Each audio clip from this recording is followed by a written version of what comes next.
los viernes, únete al podcast de Smart Coach, donde cambiar hace bien. Hola, ¿cómo están? Muchas gracias por estar como cada viernes en nuestro podcast de Smart Coach, acá en Cambiar Hace Bien.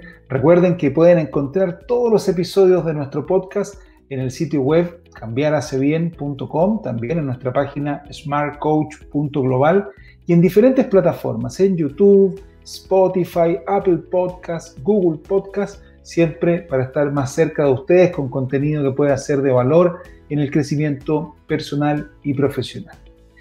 Hoy tengo un invitado que es de la casa, él es coach, es enólogo y es coautor de nuestro libro recientemente publicado, Miradas del Coaching Integrativo, volumen 2. Vamos a conversar sobre la publicación de nuestro invitado dentro de este libro, vamos a conversar de coaching, de desarrollo y vamos a conversar abiertamente, como suele ser acá este espacio en Cambiar Hace Bien. Hoy día nos acompaña Víctor Rodrigo Jara. ¿Cómo estás? Bien, Isaías, gracias. ¿Cómo estás tú? Muy bien, muchas gracias por estar acá en Cambiar Hace Bien. También gracias por la invitación y saludo para ti y tu audiencia. Muchas gracias. Víctor, se lanza esta segunda edición, el volumen 2 del libro Miradas de Coaching Integrativo. Yo tengo, de hecho, acá encima de mi escritorio el volumen 1, lo tengo por aquí, ¿no?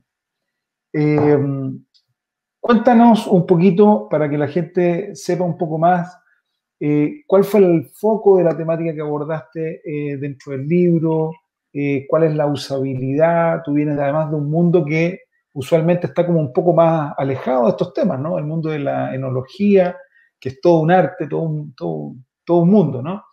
Cuéntanos un poquito, Víctor, de este artículo y de qué fue lo que abordaste. Sí, lo que abordé fue una comparación, de alguna manera, de las distintas formas de insertar el coaching en las organizaciones, con niveles de profundidad o de intensidad, si se quiere, en el tiempo diferente. Entonces, los dos casos extremos, con algunos niveles intermedios, ¿verdad?, fueron el impacto y ventajas y desventajas que puede tener un coach externo con una acción puntual de coaching en una empresa, versus el efecto que podría tener el coach interno, permanente, digamos, en su gestión, ya estando al 100% al interior de la empresa como colaborador incluso.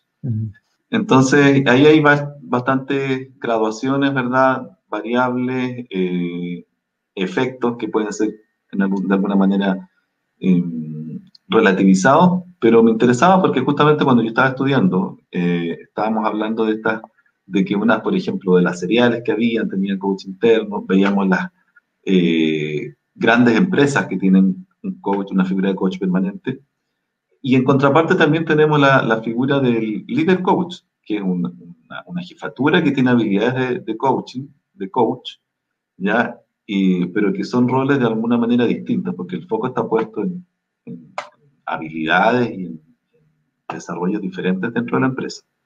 Así que bueno, aquí no hay ninguna respuesta única. No sé si damos el resultado o esperamos que la gente compre el libro.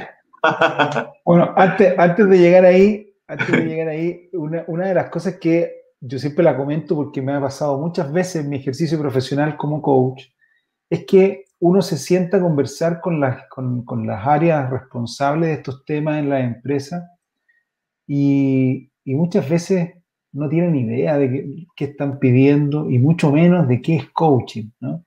Me ha pasado en innumerables ocasiones de que me llaman, quieren coaching y me empiezan a contar no sé, el asado en el club de campo que quieren que uno organice y anime, porque parece que los coaches tienen que ser divertidos y muy motivacionales, en fin, hay un montón de mitos y desconocimiento al respecto.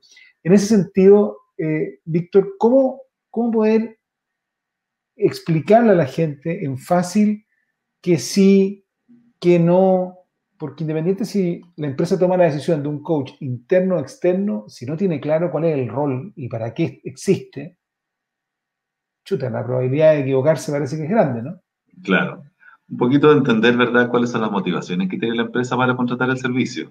Qué es lo que sabe, si han tenido experiencias previas, ¿ya? Y en función de eso, no descalificar ni decir que una metodología es mejor que la otra, sino que también dar a conocer cuál es el perfil de uno. Por ejemplo, hay gran coach que efectivamente son más motivacionales y son súper buenos speakers, ¿ya? Y hay otras empresas que a lo mejor no tienen una formación en coaching muy formal, pero son actores que interactúan muy bien con la gente y en programas de team building van muy bien, en jornadas que duran todo un día.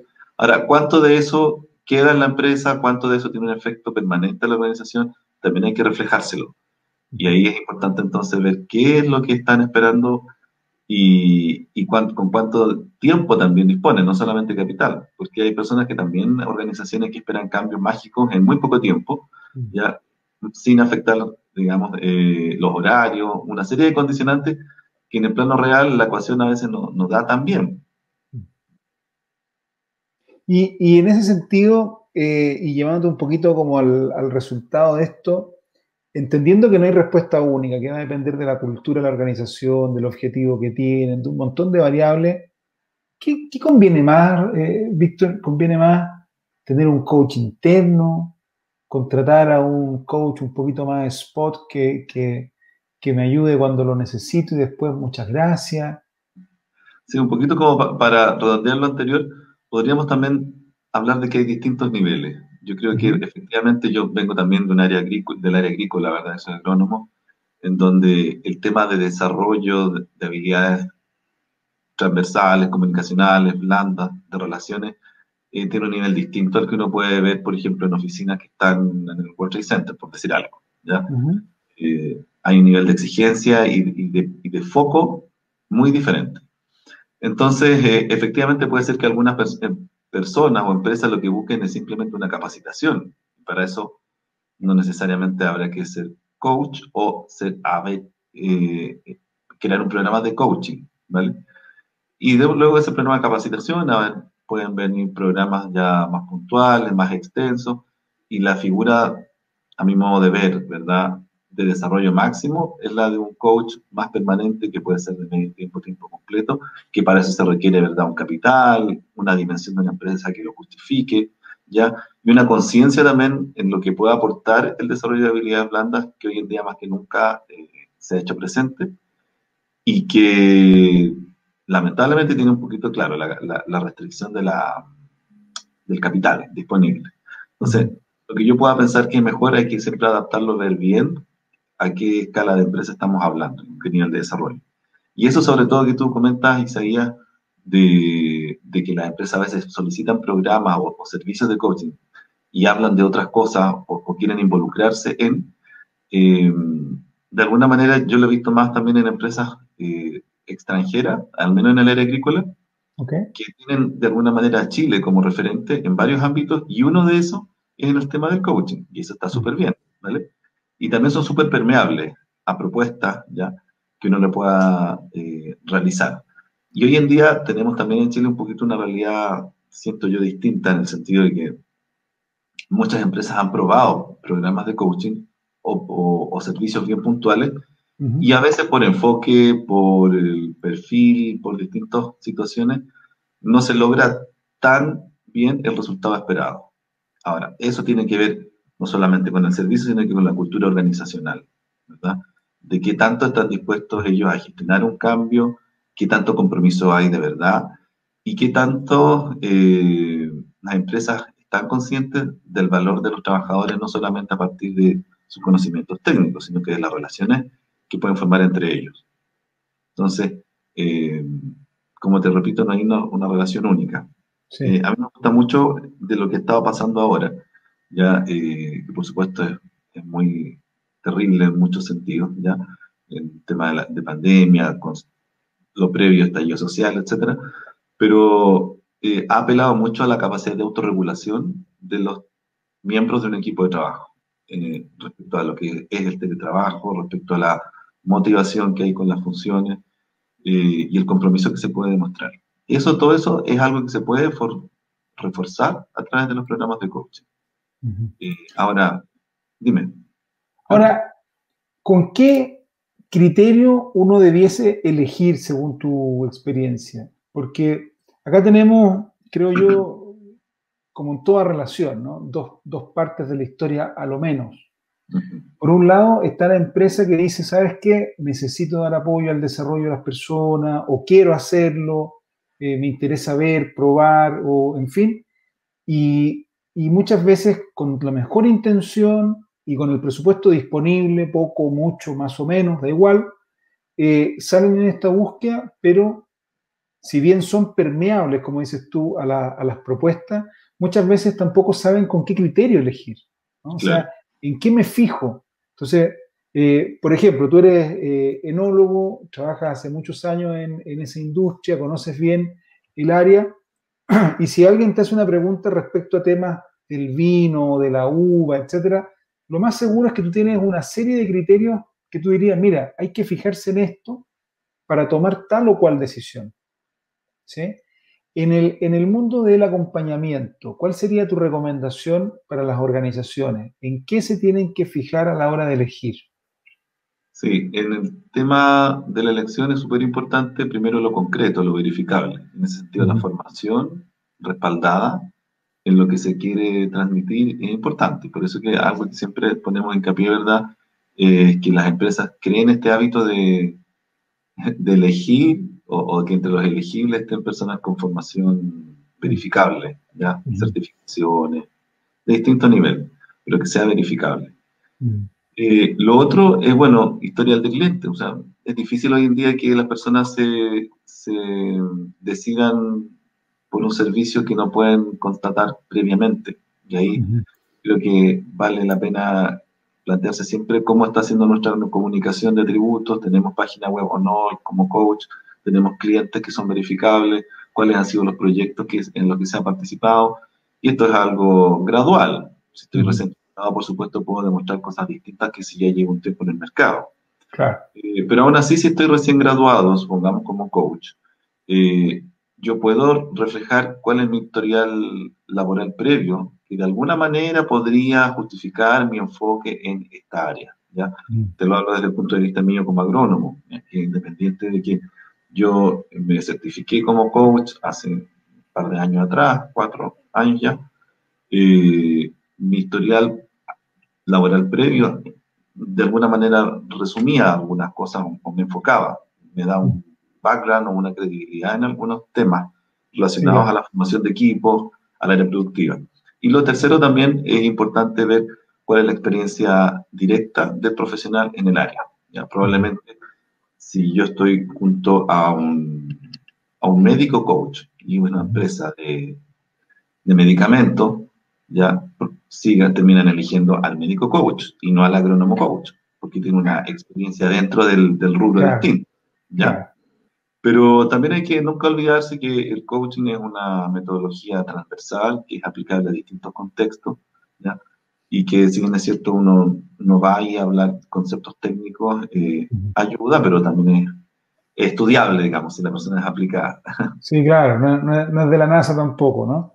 No, no. Oye, Víctor, te quiero llevar a otro tema. Hoy día estamos en un contexto donde se hace cada vez, creo yo, una opinión personal, más latente todo el tema del cambio. Yo desde que tengo memoria que vengo escuchando que lo único constante es el cambio, y esa canción probablemente ya la conocemos la mayoría de las personas. Sin embargo, otra cosa es cuando ese cambio golpea tu puerta, cambia tu forma de vivir de un día para otro, como ha pasado en este contexto de pandemia, empieza el teletrabajo, cambia la rutina familiar, y así una y otra cosa, uno y otro cambio. Dentro de ese contexto, ¿cuáles son las cualidades o las habilidades que resultan más esenciales trabajar, ya sea en coaching, que es el tema central que nos convoca y la publicación también de la que tú eres parte, pero también existen otros enfoques, ¿no? O sea, el acompañamiento persona tiene muchas maneras de ser hecho. ¿Qué debiera cada uno de nosotros integrar en nuestro chip para enfrentar el mundo, ni siquiera el mundo del futuro, ¿eh? El mundo que estamos viviendo hoy día? Sí, ese es bien interesante. De los temas que surgen hoy en día en temas de coaching, en acciones de coaching organizacional, la gestión del cambio es como lo que encabeza, digamos, ¿ya? Porque estamos en un contexto actual de cambio intensivo y porque en realidad se ha asumido que el cambio ya va a ser permanente. Y ahí cuando uno habla de la gestión del cambio desde el punto de vista procedimental y en un contexto más convencional, el primer paso es diagnosticar qué tan preparada está la empresa para el cambio.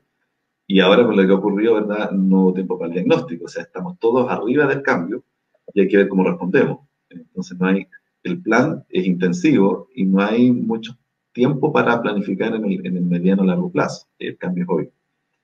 Entonces, dentro de eso, lo que yo he visto con el teletrabajo es algo bien interesante, pero a veces un poquito peligroso, el tema de cómo se juega con el compromiso y la autorregulación frente a las funciones de la empresa versus la vida personal.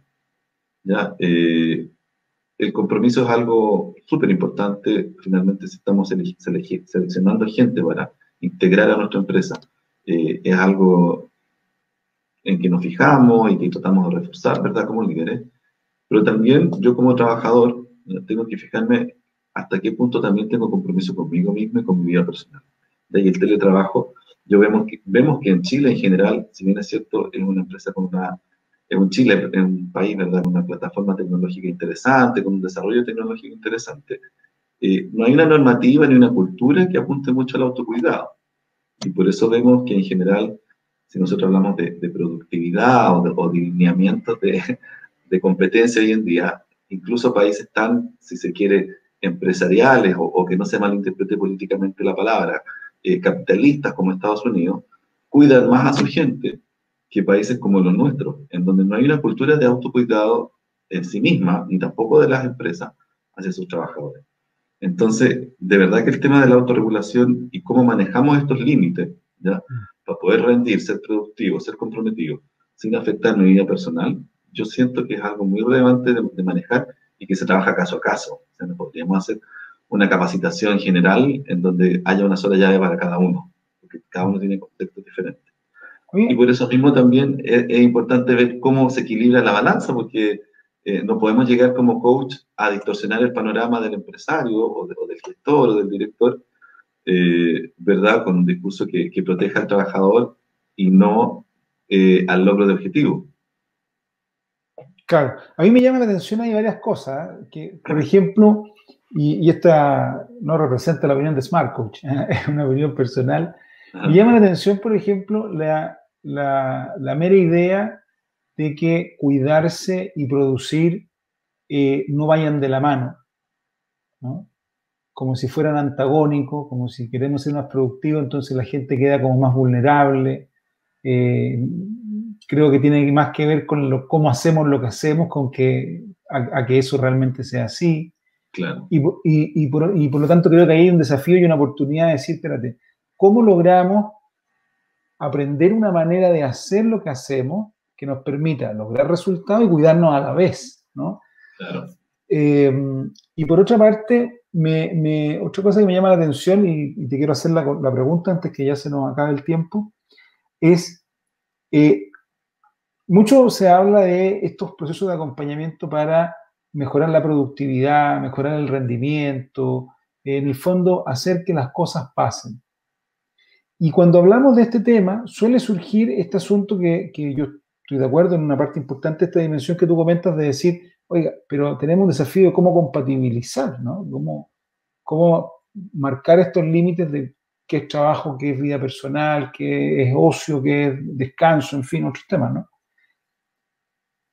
Pero, ¿esa división existe realmente?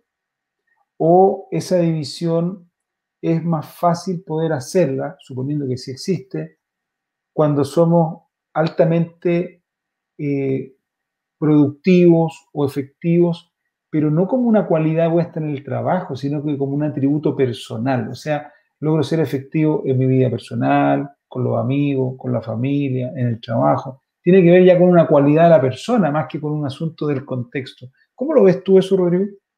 Sí, bueno, eso es bien interesante. Yo siento que no lo veo, tal vez sonó así, no lo veo como conceptos antagónicos, el tema de la autocuidado, el tema de la productividad. Son dos componentes de una balanza, siento yo, que hay que mantener. O sea, también yo puedo decir, no, yo me autocuido, entonces no trabajo y me dedico a hacer deporte, un montón de cosas, pero también se desbalancea ahí este sistema, porque no tengo ingresos, no siento que no estoy aportando a la sociedad, hay una desvalorización mía como profesional y tal vez personal, ¿no?